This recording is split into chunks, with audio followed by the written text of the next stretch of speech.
Colonial music's post-colonial worlds and the globalization of world music. Street musicians in the Eastern Europe, early each weekday and Saturday morning, merchants gather in the marketplace of Cluj-Napoca, Romania, to sell their wares, surrounded by the sterile and crumbling cement edifices that make it difficult for Romanians to forget the socialist economy that dominated the nation from the end of World War II until the 1990s. The merchants of the Cluj Mama marketplace sell everything old and new, locally produced and internationally manufactured.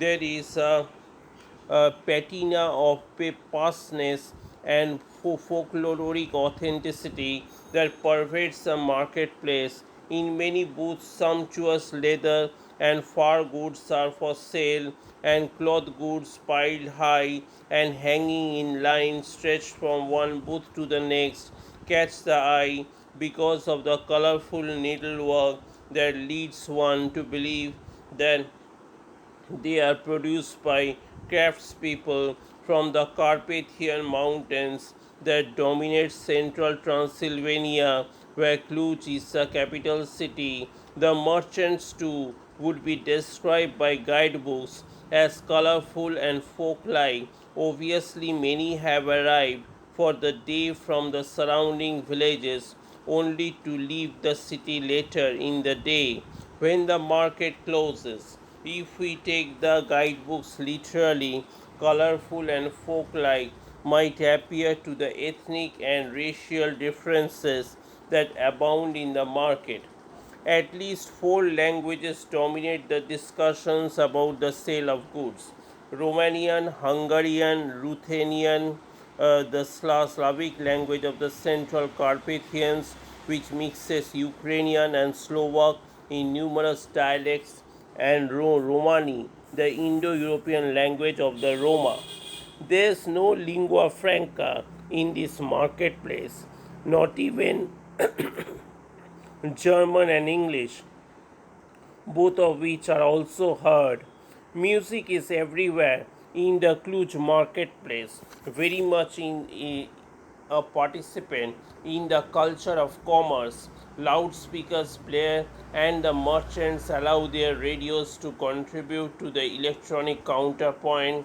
Some merchants have cassettes and CDs for sale, and more than a few offer handcrafted instruments, usually flutes made from wood or clay, but also more elaborate stringed instruments. Musicians ply the aisles, wending their ways through labyrinthine booths. They also use the marketplace as a staging point for forays into the center of Cluj, dominated by a cathedral square and the once proud Baroque architecture of a university city. The music of the streets entered the everyday world of Cluj from its market. The musicians know only too well just where they can set up their portable stages in order to attract the most generous audiences. They know which repertories will best sell to Cluj's many students, and they are sensitive to not making a false step by drawing attention to the long standing frictions between Romanian and Hungarian speaking residents. The street musicians are even more aware of the new audiences in the city, the growing numbers of tourists who are visiting Transylvania and Romania since the fall of Ceausescu government in 1990.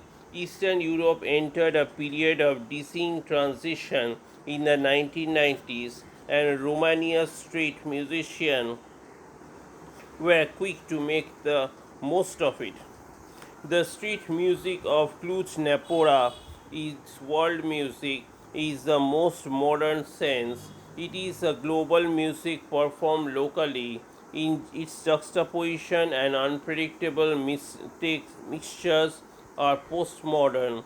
If one looks and listens long enough, one will encounter musical evidence gathered from every part of the world.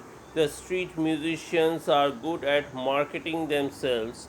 They are professional, and their stock in trade is a capacity to adapt themselves to the changing currents of a multicultural society.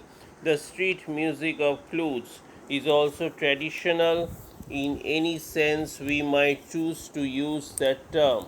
Many musicians playing on the city streets in the day return to villages at night or on the weekends when they play for dances, weddings, or other rituals that constitute traditional folk culture, whereas many musicians rely on recent technology, say for producing cassettes and CDs of their own. They also play instruments made by local instrument builders. Where else would they find handiwork and tuning prowess to rival that of the local bagpipe builder?